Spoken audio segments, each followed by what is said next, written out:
Hello, hello, smile and dial. Here we go. Let me grab my invite. We can send it to all of our awesome people inside the Investor Secret Network.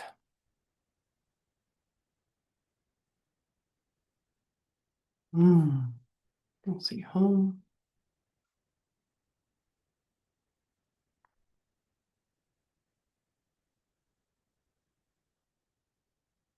Products, community.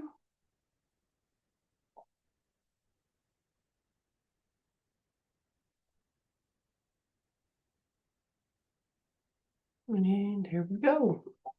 Smile and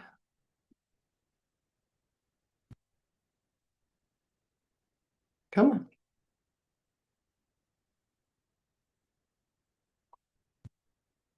Come on. Oh my gosh, why is my computer spouting?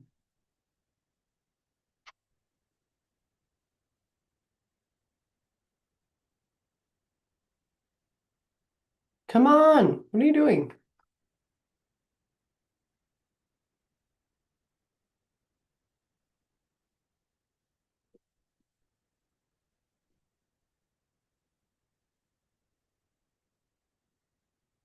Okay.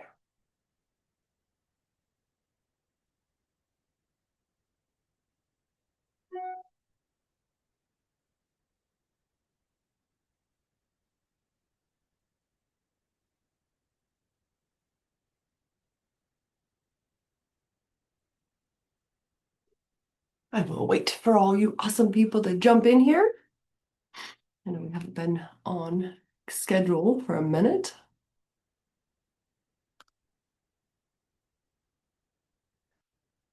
Welcome, note taker. Welcome to the Investor Secret Network.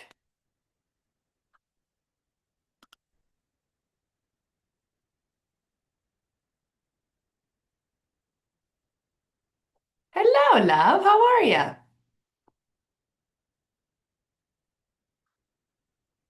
Well, good morning or afternoon now. I'm just doing my makeup. Fair enough. Oh, I Enough. like those pants. Thank you. Aren't they fun? Mm-hmm. Got them in California a couple weeks ago, a couple months ago, I guess. Yeah, they're like those sailory. Oh, I love them. Yeah, super fun. Super cute. Fun. I talked with Mitch and got the seller financing questions asked on that document, and he connected me with Whitney Druce. Okay. Um, to do that deal on. So I'll be chatting with her here once we're done. So I feel good about that. Um, yeah. What were you planning on coaching and training on today? Did you have something specific or just waiting to see what people needed? Yeah. Um, I just had some creative financing contracts that I had pulled up. As Awesome. it's been a continuing, people are like, hey, how do I create these specific types of documents? And it's like, well, so that's pretty much what I was going to go through is just showing the different documents and how different contracts can get laid out, how to do addendums. That sounds amazing. That's literally what we were working on last night was the addendums for the seller financing and all this stuff. And I was using because I've done the classes and so we've got the workbooks and we're looking at all this stuff. But a big part of it was just asking like chat like in the chat GPT. Yeah. Like we were in the seller financing addendum and like it would have this phrase of like seller is or is not and have all this verbiage and stuff. And I was like, okay, chat, this is what it says. What is it asking me? Help me to understand this. Like, what did we do before we had chat GPT? No, Mitch and I were talking about this last night, how we actually think that, the new generations chat will be a part of us in the sense of like, the creative side of everyone and anyone that is moving forward, like all of our kids wanting to go to school, what are they going to get a degree in? Well, really, all of us should be hyper focusing on AI in the sense of like it's if we can learn how to tell it what to do, then it'll flow through us and it'll be still us, Mhm. right? And really, it'll all become more of this idea of like, what's the expression AI can do for you? And then that's what it is. Like, it's just an offshoot of who you are, but it's still Mhm. like chat can't do anything without you asking it to. Yeah. Chat can't, like none of the AI tools can do anything unless you know what to ask or Yep. what to tell it to do. So it is still you and it's very much your voice and it's very much like, so it is cool. It's a really fun idea of like, wow, yeah, like even artists and, builders and everyone, it'll still be us, but we need to learn how to like harness that and like let it flow through us rather than being like, I don't know. No, I 100% agree. It's like opening up to, and so much of it goes back to in the past, you had to work hard to make Yeah. money. Point blank. That was it. Life was hard. Yeah. You had to work hard to be successful, not even just financially, but just in any way. Like that was what you did. You just worked hard.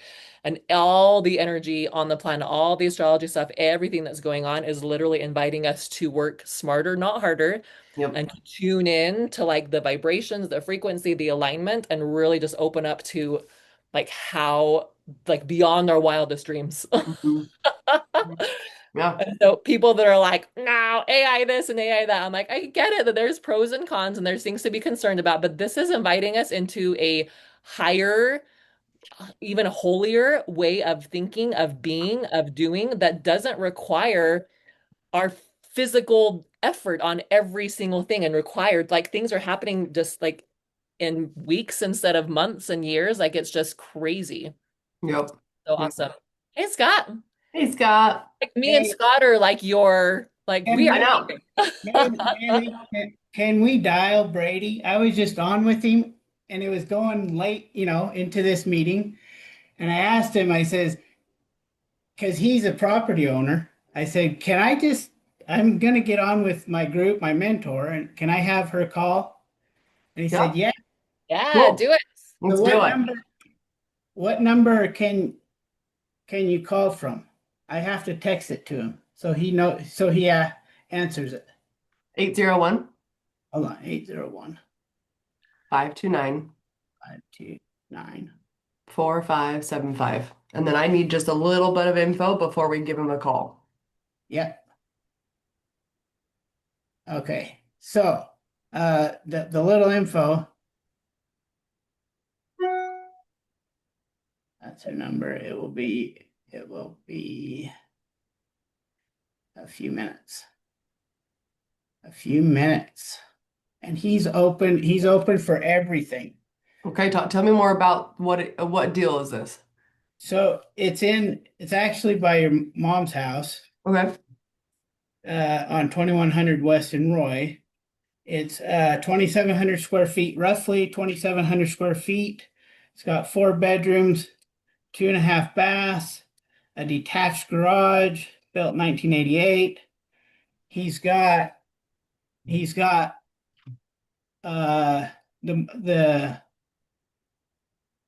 he's got all kinds of what is it, the the lien on his title. That's right. He's got a lot of title issues right now going on. He's got two attorney liens, a business lien, and a first mortgage. One of the attorney liens is his. He actually put a lien on it in second position. So his dad died and they got the house, but his dad in his crazy years, whatever, had signed over all these things, all his property and house and everything to this lady, and he went through court and got the house back into the family's name and back in the family. So he went through that, and there's a $20,000 lien from an attorney on that. But Well, no, I don't know the attorney. There's two attorney liens. One is from the 20,000, and then the other is they put a lien specifically so nothing else could happen in Sure. second position. So they Okay. did, he had a reverse mortgage, and so there's that mortgage, and then he did have it under contract at 440, but he says he says that's out of contract now. It just barely went out of contract with the agent, and you don't have an agent. He said, I'm happy. I said, what would make you happy where it's the lowest you're happy with getting rid of it? He just wants to get rid of it. But his lowest is 400. Now he is working on getting the business loan. He's working on doing a foreclosure on his second position lien so that it will drop the other two liens that are below him, and it will clear up the title of the business lien, which is at 76,000, and free up the house so he could sell it even cheaper. He said he'd even sell it cheaper. Okay. What was the address? Uh, 2100 West. I just want to see a picture. 5238 South, 2100 West. 58 South, 2100 West. Yep, Roy, Utah. And this is like fits your brain completely. It doesn't fit Totally. mine, so I'm scrambling here. But Yeah, yeah. yeah, yeah, yeah. I got you. I got you. I got you. So, This is awesome. so his number Mm-hmm. 801-898-7546. And he says he has your number in his phone. So it doesn't answer if it doesn't Right. go. That's fine. He says he's willing to he's open to options. He's really open to do anything. He just wants to get out. He Sure. No, went I get it. he went through a divorce and had to do foreclosure. So how You did know, you find out about this? he had to do bankruptcy. Your Mm-hmm. mom. Oh, But good. Yeah. This is the one that she was talking to me about. Cool, cool, cool. Okay. yes. So exciting. This is exciting, Scott. Congratulations. This will be fun. yeah, this is great. So the address, so 5238 South, 2100 West, it's pulling up. It's a two-bedroom, two-bath, 1200 square feet. Is that incorrect? No, no, that's the address. It's actually got a basement and everything. Okay, On so I'm sure it's just wrong based on Zillow's information. So it's I showing, yeah, on there it shows no basement. got it. Okay, just making sure. So let's do this. Super excited. So I'll pull. Do you have a one sheet already filled out on him? Amazing. I love it. Not And I'm everything on it, but yeah, I've been making notes. okay, perfect. So I'm also gonna just pull up my one sheet, and that's kind of what we'll go through, just to make sure that we have all the information possible. So give me just one second to pull that up, and then we'll Yeah, give him a jingle. he's really smart. I mean, he's so.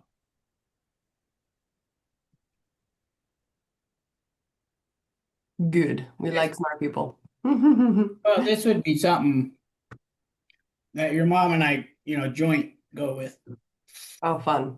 I mean, she doesn't need to be too involved, to be quite honest, Right. because when people just are finders, you just give them a finder's fee.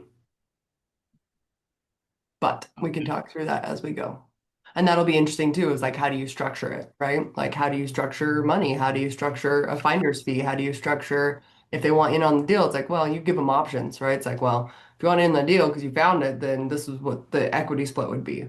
But if I'm doing all the work, right, then there's not very much equity into that position. So usually it's better if they just get a finder's fee. But And that's I up to think them. this particular house would be perfect for the Yeah, because it doesn't need any. Well, he said it doesn't need anything done in the on the main floor. He says it's pretty much has all new. There might be a few things. sure. Then in the basement, it looks like it's from the 70s. Hmm. So what I'm saying is very minimal. They're very minimal rehab type. Hmm. Less better for me at this moment. Less is better. Yeah, right. No, for sure. I evidently didn't bring my phone in here. 10 seconds. Pause.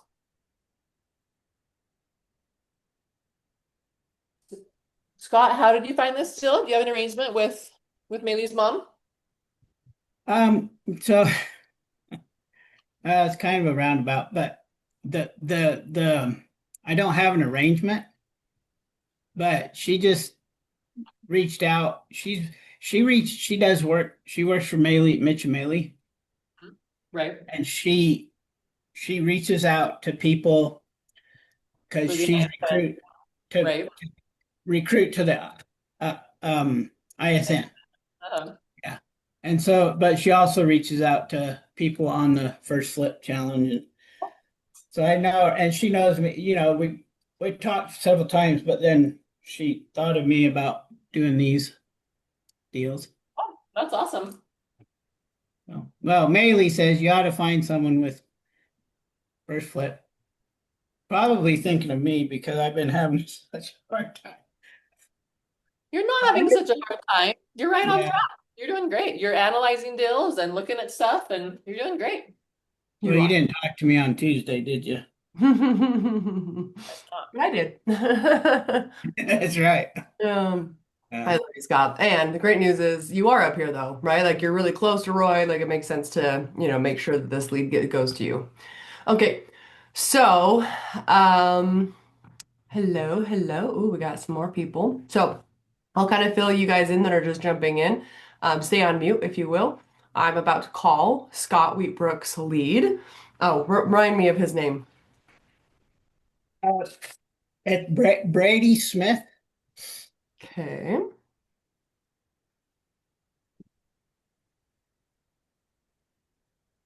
Brady Smith. There isn't so many Smiths in this Utah area. Just kidding. Okay, so we'll call Brady here. I'm going to just go over, remember, the key here is when you call a lead, you want to have your seller information sheet up, and then that way you're just kind of going through, right? And you got yours already filled out, which is amazing. But if I have to now redo it, right? Like I gotta also fill out my own for you, essentially. But you just add notes to it, right? So you already have most of the questions answered. But if you are, but if you just follow along. So if you have your own seller's information sheet, I would practice just like, oh, these are the questions that she's asking.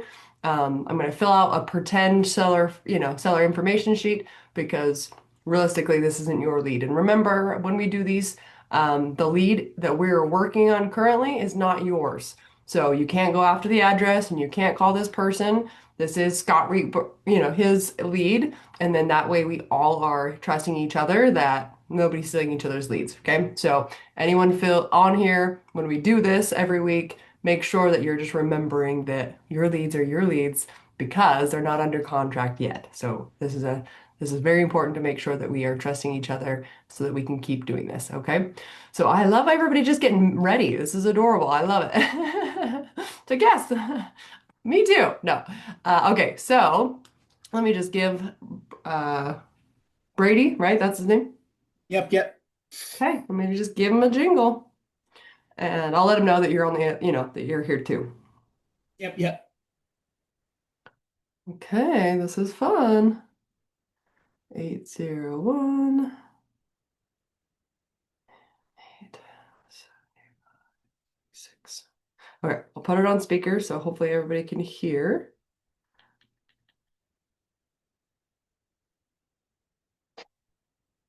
Hello. Hey, is this Brady? Yes, it is. Brady, it's Maeli Nelson. How are you? I'm good. How are you? Good, good. Hey, I actually have Scott Wheatbrook on the other line as well, so he's here too. Okay. And basically, right, he just obviously gave me a little bit of information, not a ton, just because he's like, you call, right? Yeah. And so, as I am his mentor, it is really fun to work through these types of creative deals. It sounds like you got an interesting one on your hands, which I am ready for. Yeah, I don't know. I guarantee you guys haven't quite seen one like this before. Okay, well, I'm excited to hear what's going on. Let's make some magic. Can I ask you real quick first? Do you know Josh Christensen? Josh Christensen. I don't think so. I was just curious. Okay, no, that's okay. I'll tell you the reason I ask is because he has a team of people that do exactly what sounds like what you guys do. And I was talking with him just yesterday, and I'm expecting a call from him today. He's in Lake Powell, but he said that he would put it in front of his team and that either them or himself would get back to me. So I was just, his service is unavailable. I thought maybe you guys were calling from his team. I don't know. But anyway. That's awesome. Okay. Yeah. There's a couple of us. Is that Blue? Gosh, what's his team called? Blue Haven? You know, I honestly don't know what his team is called. I know it's him. He owns the company, but he knows my daughter's mom really well. He knows my really good friend really well. So we're just like mutual friends. So Gotcha. Cool. Yeah. Well, yeah, I mean, luckily there's a few of us out here that are trying to make a difference and you know, make some families not have to go through foreclosures or tax lien foreclosures, or I mean there's just it's wild out there. There's a lot too. So you're not alone, right? I mean, so yeah, I'll tell you I'll give you the story. So I was telling Scott, this house, it was my grandfather's house. So he had dementia and he was passing away, and his insurance agent for his auto and home insurance tricked him into, because he was sitting there telling her that he didn't have family, nothing, but that was, he's just was out of his mind. But anyway, she tricked him into having him sign over everything that he owned into her name. And this happened 5 days before he died. oh my God. So she ended up with the cars, the bank account, the guns, the furniture, and all that stuff. But I went and fought in court because, strangely enough, like 10 years before this happened, I was actually buying the house from my grandpa. I went in and caught up his house payments, paid to remodel the house, and I was buying the house from him, and going to let him just live there for as long as he could, until he died. But anyway, he changed his mind. He decided to do a reverse mortgage. We did all the paperwork, though. I had a deed that was signed and notarized and all this. But because he changed his mind, I didn't record it. So I had it and I had forgotten about it, really. So I had to go, when I found out that he died, I went through storage and I found this deed. Sorry, it's a long story, trying to keep it short. So I fought in court for almost 3 years trying to get the house. And because I had that deed, I actually did win the house. So now, it is my house, but there's so many stupid complications and crap on the title because of this lady and some other debts that my grandpa had. And honestly, even a debt that I had that once they, saw that it was mine, they attached something to the house from me, from a business. Yeah. So it is a mess. It's really messy, but we have a first mortgage that is a reverse mortgage. Then we have a notice of interest, which is an unvalid claim, and we're not worried about that. There's really nothing there to that. Can you how long do you have for the first, because he obviously died, and so now you have like a year? How long ago did this happen? It's been over 2 years now since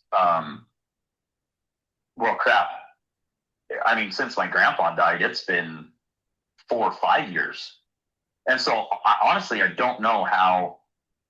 Well, so I was working with the mortgage company a little bit. I had to send them some paperwork saying my intentions are to sell the house. Here's my listing for it or whatever. And so because of that, they said, okay, we're not going to foreclose. But it's been so long. And that actually wasn't only until I had the deed and could actually communicate with them and could sell that. So that was now 3 years after he had passed before I was even able to do that. But then just recently, kind of recently, I had filed bankruptcy and I had done a homestead on that property. So that's currently now protecting it if they were to decide to foreclose it. And there's, as of last week, there's nothing on the title to show that process has been started or anything. And so it's weird. It's really weird. But we have a first mortgage. We have a notice of interest. We have a small attorney lien for like $1,500.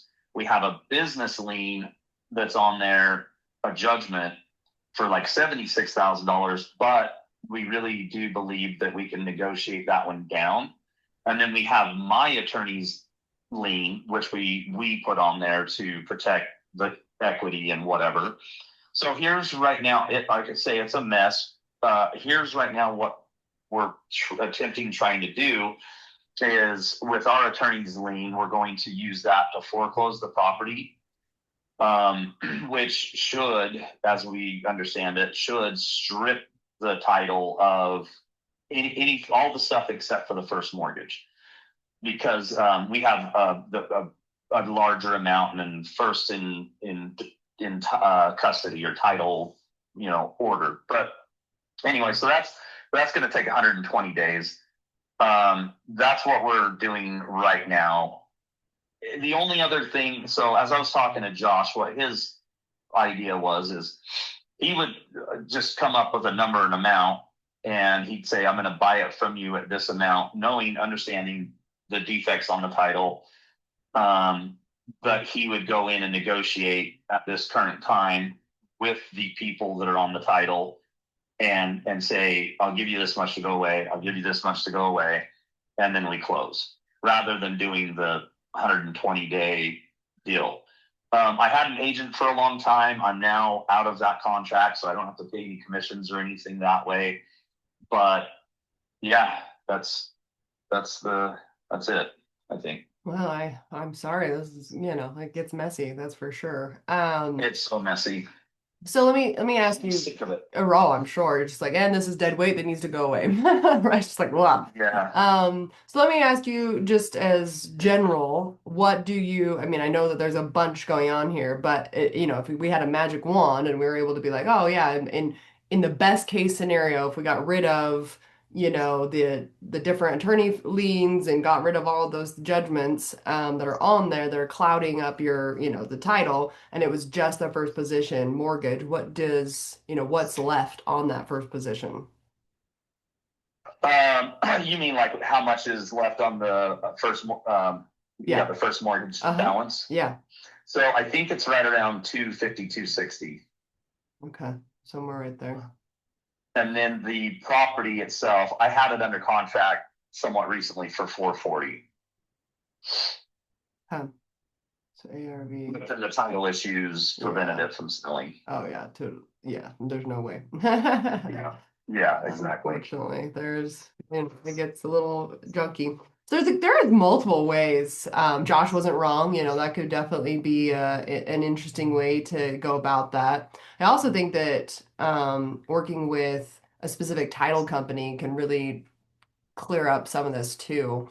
If they have illegally placed some of these on there, it's really easy to The notice of interest. Yeah, there's a lot of stuff that sometimes, like I just dealt with the property just last week where it was a staging company that put a $20,000 lien on a property. And it was like this obnoxious, thing. And I was like, okay, well, and then we dove into it a little bit more, and the way they filed the lien, it was completely illegal. They couldn't do it the way they did it. So it got completely removed within seconds. It was awesome.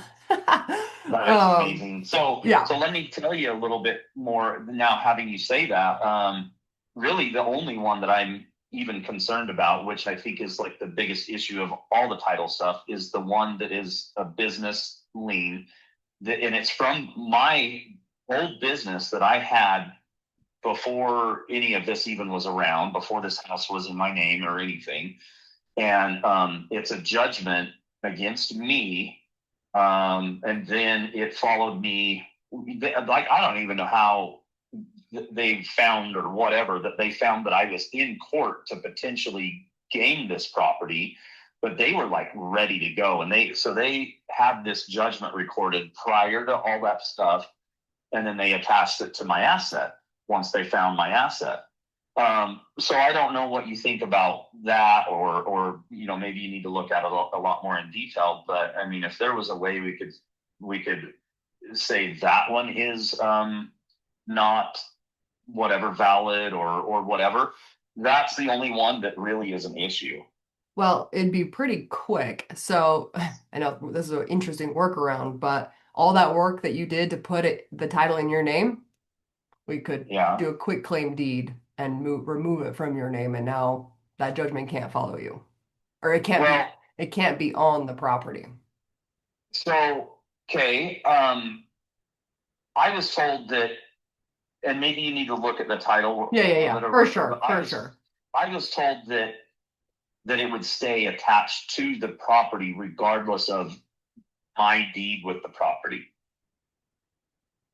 Yeah, I'd be interested to see understand why. Because if you don't own the property, right, and you essentially are removing yourself. Now, obviously on the back end, we don't have to have it like that and structure it like that, right? But on the forward-facing product that is the title, right? If you remove Okay. yourself from title, which is what, the courts and everyone else is looking at, then there is no interest. You don't have any interest in the property, therefore you are not going to make any money on the property, therefore they can't take anything from you. So that would be maybe an interest. I would need to look at, the docs and stuff and just look at the title Yeah. report. But I do think that And that could be a very interesting workaround where it's just like, okay. I'm, Gosh, we've ran through all the different scenarios, and I mean, this sounds like such a simple one if it's truly something that we can do. My again, my attorneys, and my attorneys are not professionals in this specific right, category, so right. maybe that's the reason they don't know or they didn't see or whatever. But I think one concern was a fraudulent thing for me to, transfer the title just to avoid paying that. That's my number one. I don't want to go to jail or prison or nothing over something like this. But Sure. if I can quick claim this into my mom's name or even into my attorney's name or something like that, and that makes that go away, I mean, duh, that's Yeah. a no-brainer, Yeah. right? And that's actually, so I've been, in this business for a while, and after I don't even know, 280 creative financing deals now, I will say that it's sometimes the most simple answer that solves everything. Like I've gone down the rabbit hole being like, oh, all this stuff, and all of a sudden it's like, wait, what? But Wow. the keys is finding an attorney. I've worked very closely with Jeff Brailio for the last 10 years. And Jeff Brailio, gosh, he's just a savant in the real estate He investing. might be a real estate attorney. Yes, correct. Yeah. And he only does that. Like I think he closed something like 40,000 real estate investment properties in the last decade.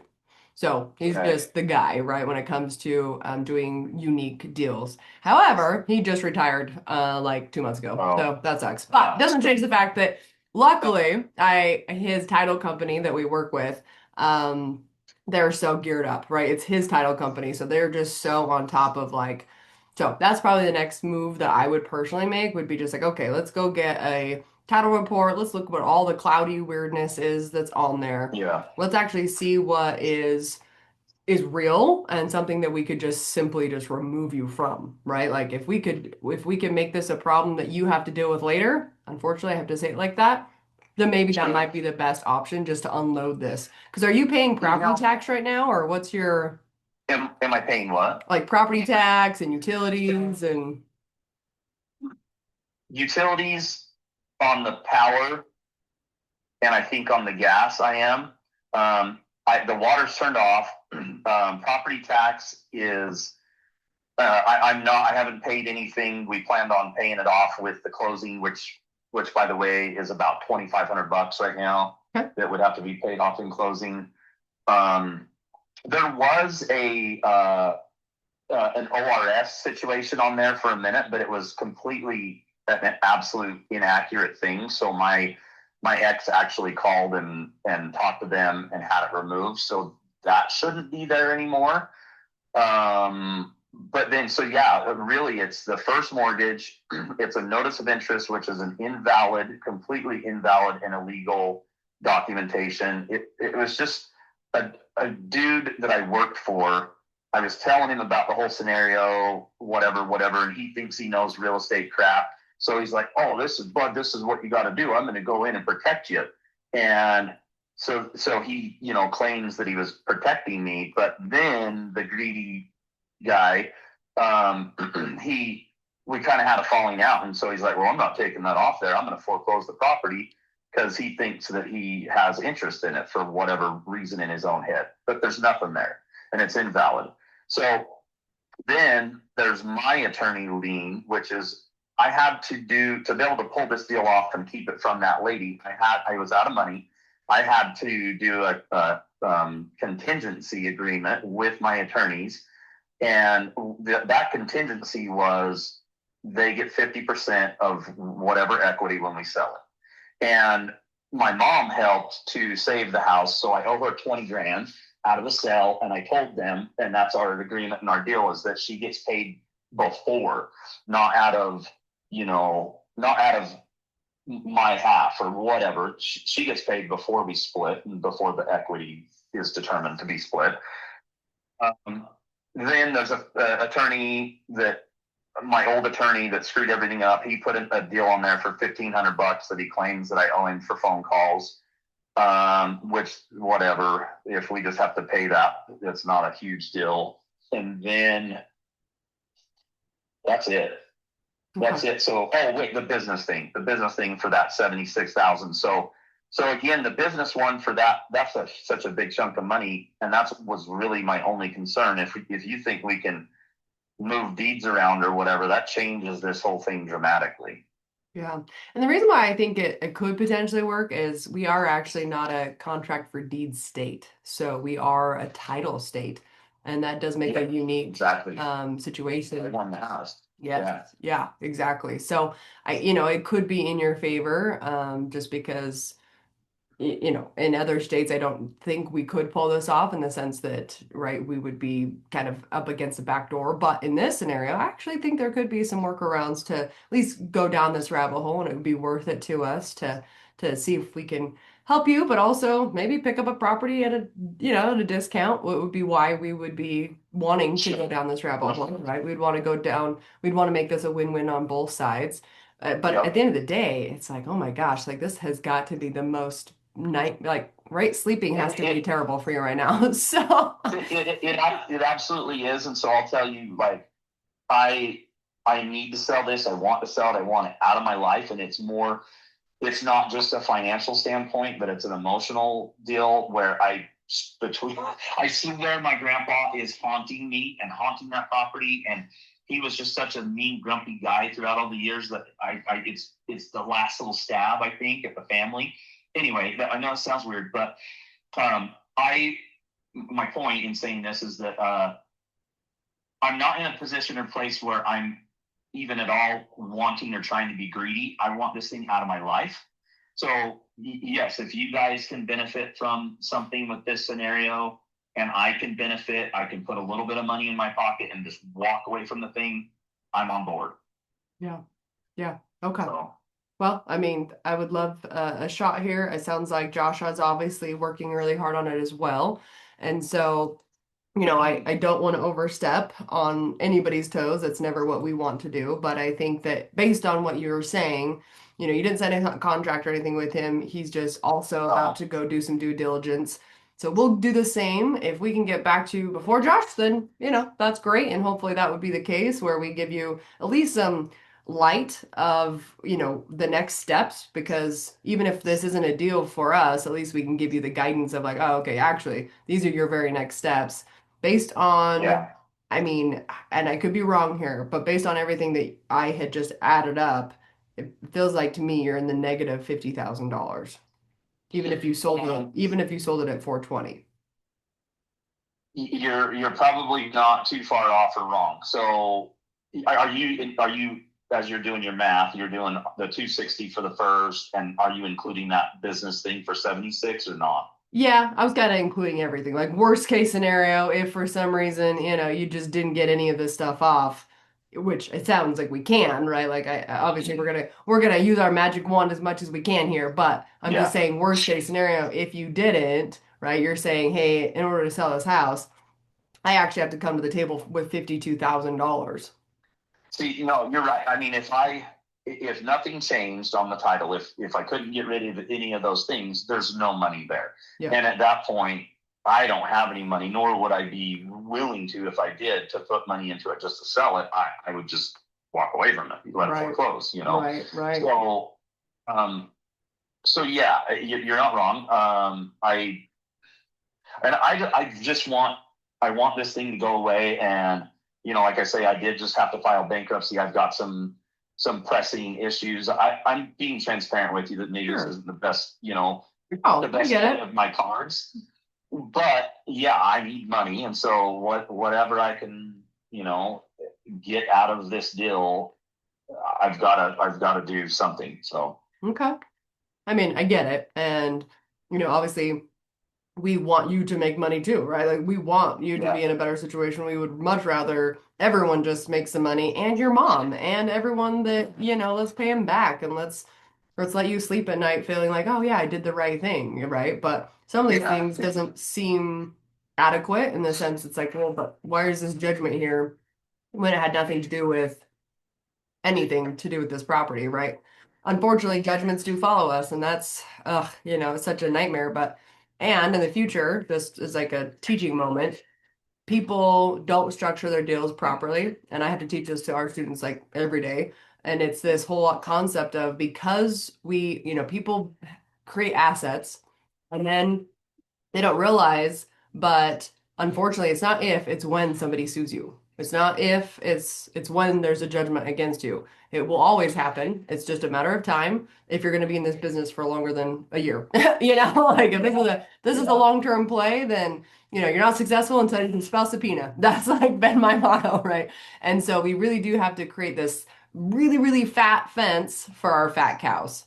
And so in the future, if we want to go down this rabbit hole again, or if there's something that, let me guide you in the sense of, oh my gosh, we should have structured it this way so that nobody knew that you had an asset, yeah. right? No, Like so there's just so much to it that. just caught me. I didn't, and you're totally right. And I'm not like, I know these things because I'm an entrepreneur and I've actually owned lots of different real estate in the past.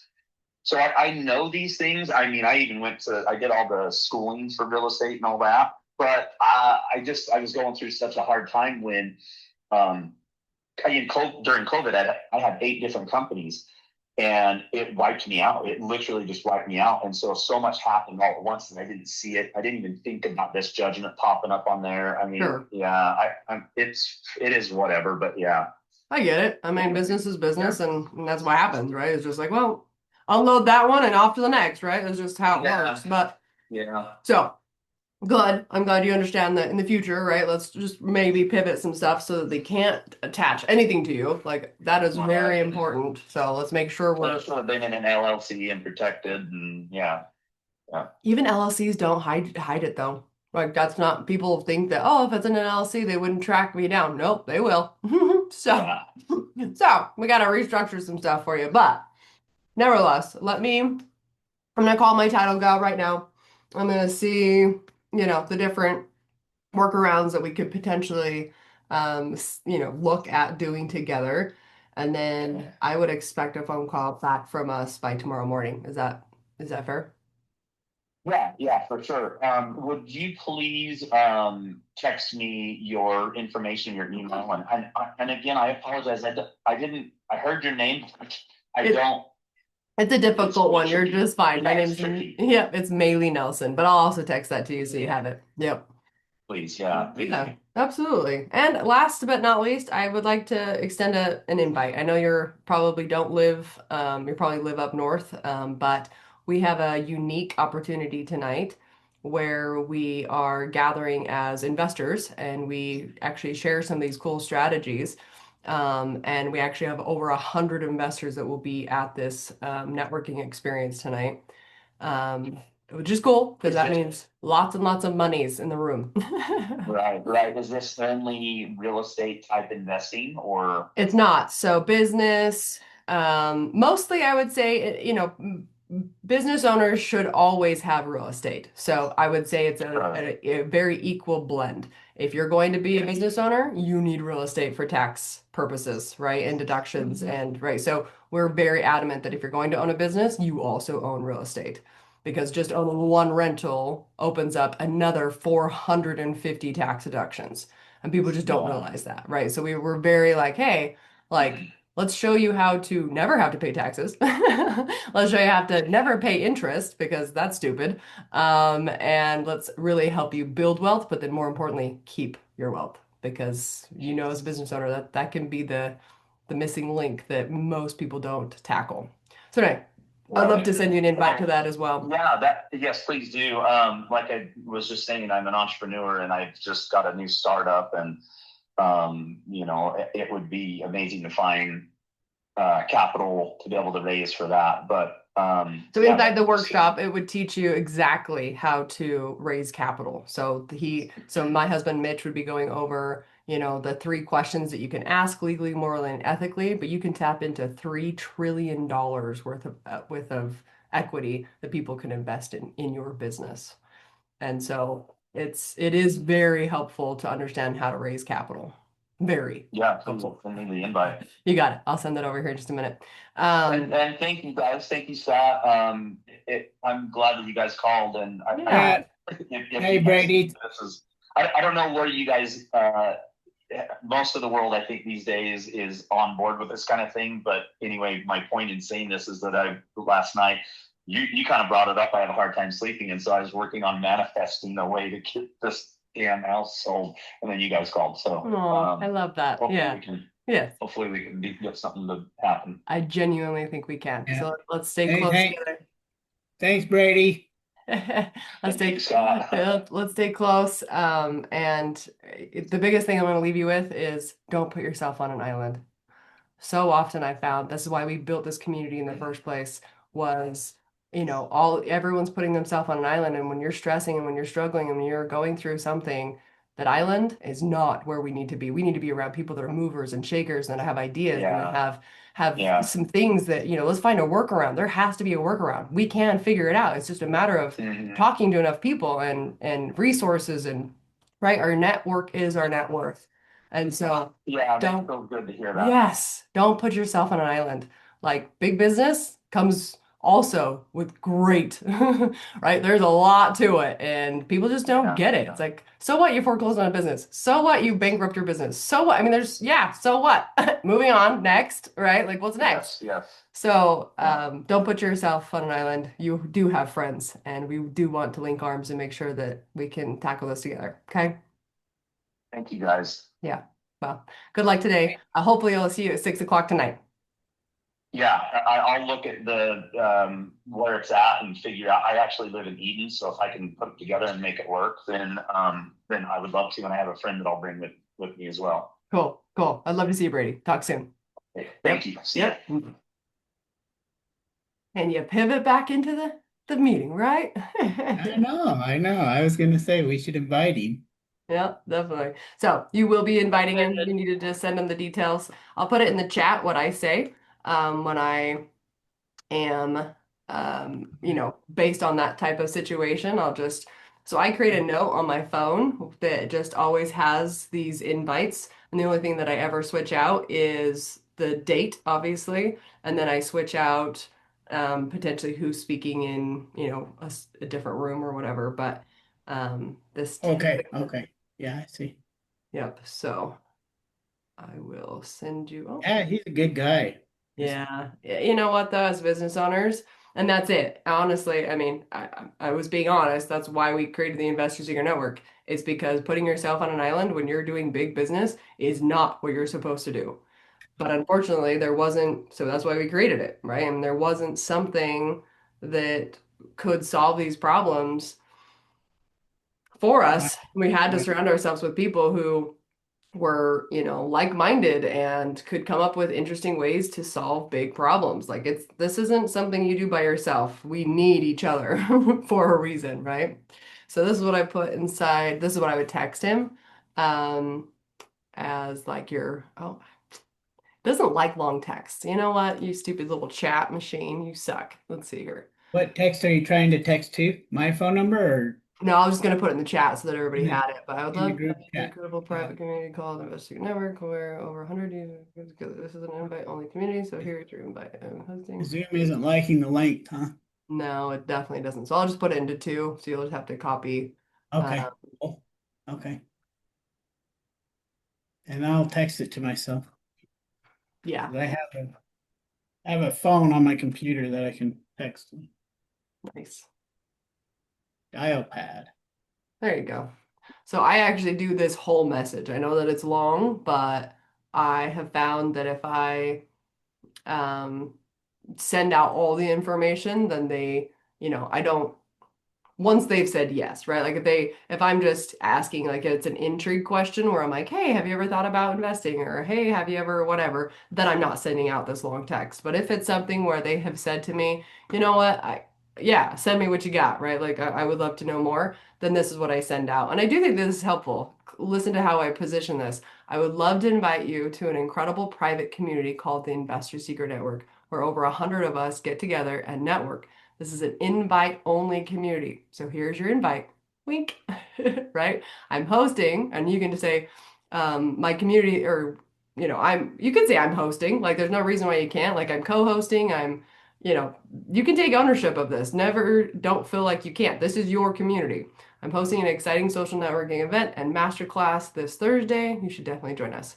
You could even just get rid of that part. But, when Thursday night, July 31st, right? And then the address. And then I just talk about what the social mixer is, and then that we have two different workshops happening at the exact same time. So there it is. And you don't add them to the, or Well, they so sign up, huh? do you not have his email already? No, no. Oh, so when I thought you filled out your info sheet, I felt like you probably already I filled didn't all get that out. that part, but I'll get it. So just text him right now that exact invite and then just say, hey, in order to get you registered, all I need is your email. And Maeli needs your email, right, to send you over all the details that she's discovering. Okay. Okay. Let's do a group text together though. So if you'll do a group text with me and him, that way I can also reach out Comment. to him. Add Yeah. your mailiness. That's Yeah. right. Add my mailiness. The other thing is right now, really, I should be calling GT title or Yeah. Yeah. REI title, right? That's the next Yeah. move. So what I'm going to have you do is obviously this homework. So I'm going to try to think of if Whitney's going to be slammed today or if I give you Christina's number. Well, I meet with Christina at 2:30 today. I could give her the address then and talk through it. Um, Oh, it's Christine? Christina Moser. So Oh, she's Moser. from, Oh, yeah, from GT. I think she's actually sponsoring the next two seasons, which would be awesome. They just have a little bit more bandwidth than cute Whitney. Whitney is just drowning because we have booked her out. She's amazing and she's great, but she just doesn't have enough bandwidth, I don't think, to handle all the volume that we are starting to push to her direction. And Christina just hired three more assistants on, and she already had three. So I think that and she just has been doing this a lot longer than Whitney. Christina actually taught Whitney, so there's that. Okay, so I would call Whitney for now, just because for sure she would be the one to kind of look at least get the title report so that we can take a look at that. And then, are you coming tonight, Scott? Okay. yeah. Okay. See if you can get a title report back before our meeting, or at least during our meeting, because tonight all we're doing inside of our workshop is going through contracts. That's what we're doing. So we're going through like how to structure contracts, how to structure a creative financing deal, how to deal with liens, how to, so we're going over contract law. So this would be perfect to kind of, lead in and segue into tonight's workshop. So if you can be there, that would be great. We will not be inviting Brady into that room. We'll be inviting Brady No, into no. Mitch's room, so it's totally fine. So, Actually, I so think what do Brady I would be fine with it do? anyway. He'd be like, "Solve the problem. I don't care, right? Like, just help me." Do you Um, want me to call Christina then? I would call I Or would do you want to call call her when you, Whitney, and I would find out if she could. Do you have Whitney Druce's information? no? She currently is inside of the Investor Secret Network as a preferred Oh, vendor. So there's a whole preferred vendor section, and that goes for anyone that's listening. That's a great way to get you all those people. But let me, Mitch just shared her info with me this morning, so I can send it to Scott if that's helpful. I'll just put it in the chat too, just so that Okay. And so when I call her, what do I say? I say, can you you run a say, title on "Hey this? Whitney, I have a property that the dude is um super excited to be working with me, but unfortunately there's a lot going on title and we need to know exactly what we're working with here." And I also would say to her, "We're trying to find a workaround. Is there a time that Mitch and I can jump, or excuse me, is there a time that Maeli and I can jump on a call?" That way, it would take me 5 minutes to just go through this with her, but you could even do a group chat with the two of us. So you can just text Whitney Okay. and be like, "Here's the address, right? Here's the information that I do know, and what we're trying to accomplish is figuring out if there's a way to remove any of these liens, if any of them are legal, like not legal, and what that would look like. Is there a workaround? More importantly, is there a time that we can take 5 minutes and jump on a call?" And then I can explain it to Whitney. So if you'll do a group text, that would be awesome. Here is her phone number. And this goes for anybody. Like if you're trying to accomplish something super funky like this, just loop me in on a text message with Whitney, and her and I are pretty magical together. So 953 and or Christina, she's a freaking ninja. So 3758. Okay, so there is Whitney's information for all of you rock stars. And then after today, I'll probably be giving you guys Christina's assistance number because she'll be a little bit more available. Right now, I mean, it's hard to get a hold of Whitney. Like, she's just so slammed, the poor thing. So anyway, this was a really good call. I think hopefully a lot of you learned at least like it's not that stressful, right? I Oh, get very emotional when people you can feel he just needs help, right? yeah. And Scott, you were his angel today. And although maybe this Josh kid could figure something out, I can guarantee you that this Josh guy is not doing what you're doing. And he's not going to do what we're going to do, right? No. We are different. We're not just like, hey, in and out, we just want all the money we possibly can. Like, you know, there is a way to give him peace. And you could tell that that's all he needed, right? He just needed like somebody helping, Yeah, yeah. reaching He's out, right? he's an entrepreneur trying to start a new launch, and his brain is frying because of this Yeah. weight. Yeah. So tonight he'll be there. You said we'd have offerings or something tomorrow morning, but um, I said we I get don't. back to him tomorrow. I don't know if we will have an offer for him tomorrow. I think this is a little bit more complicated than that. But But and this we is can. really good takeaway is the more you touch base, the more you are communicating to your person, Okay. the less likely they are to go with someone else. Okay. Okay. They'll go, "Oh, this person's on it," right? Like they're telling me every step of the way, like, "Hey," and it's true, like every step of the way, you're going to send a text message to Brady and you're going to say, "Hey Brady, I just got a hold of title. She's been super slammed. She's pulling title right now. As soon as I know any information, I'll let you know." And then he knows the process. He knows, okay, this is what's happening. And then as soon as you get the title report back, you go, "Hey Brady, we just got the title report back. Now I'm waiting, I'm scheduled a time at 2 o'clock to talk with Whitney to go through the title, to understand exactly the workarounds and some things that we could potentially do together." And then, Mhm. hey, Brady, when's a good time to jump on a call, right? 15-minute strategy call to see what we can do together, right? Just really communicating along the entire way. When people go with a different company or, go with Josh, they'll make that decision because you're not communicating. It's you. It's always you. If somebody chooses not to work with you, it's because of you. And I hate to say that, but it is always us. Yeah. Yeah, it's always us. And that hurts, but it's also rewarding to know like, oh, but if they work with us, it was me too, right? So Me it's too. a little bit of Yeah. both. But I'm really proud of you. And I think that the key here is that you found his information. You went through all Like of the, twenty. rigmarole to figure out how to get a hold of Brady, and it paid Yeah. off. So 30 good job. minutes before I was out, I actually had two property I was calling, and I said, well, Mailey's going to get mad at me if I don't call this list of numbers. I That's can't. right. And the number that I actually got in hold of him with Hmm. denies everybody except who's in his contact. So it denied me. I'm like, well, that was weird. So I texted him, send. I just said, hey, I'm looking at a property in Roy. If you own this property, please reach back. That's it. And he just called me. This is So really great advice, I think, to everyone, though. This is very common. Mitch has it on his phone. He doesn't answer it doesn't even let him answer. If you're calling a person's number that is blocked it's or not not in your in your phone contact. and saved, it doesn't even ring through to Mitch's phone. I don't Right. have that because, well, I'm an agent. I have to answer every freaking phone call, right?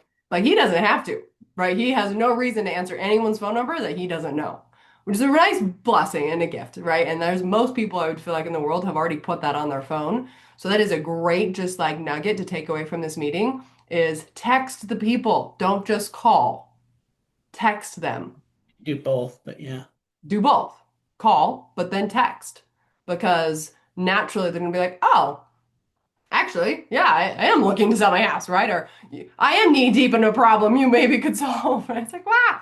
So I absolutely think that's a great takeaway. Thank you for all being here. Hopefully you learned something. This was a really good smile and dial. I think the process was helpful as much as I think we possibly can, and learning just that everyone's the same, right? Calling people is like, oh, but look what could happen if you just called and you could literally be an angel for somebody's life right now. So take a deep breath. And I would actually ask that question. Who could I help today? Like whose life could I possibly change and or, so he was calling for Scott and Scott somehow, well, and my mom, she's very, very internal. So she'd be like, oh, somebody's calling me. No. So, so I do think that there is the power of prayer, but there's also the power of recognizing that you are their angel, and we get to be vessels, and we can work through right those callings. So make sure we stay in tune with those things. Okay, I love you all. I have to go get ready because I have to be in Salt Lake in an hour, and then lots to do. Okay, love Andy. you, love you, love you. Love you. Thank you, Maeli. Good job, Scott. Keep us posted. Good job. Yes, for sure. All right, thanks.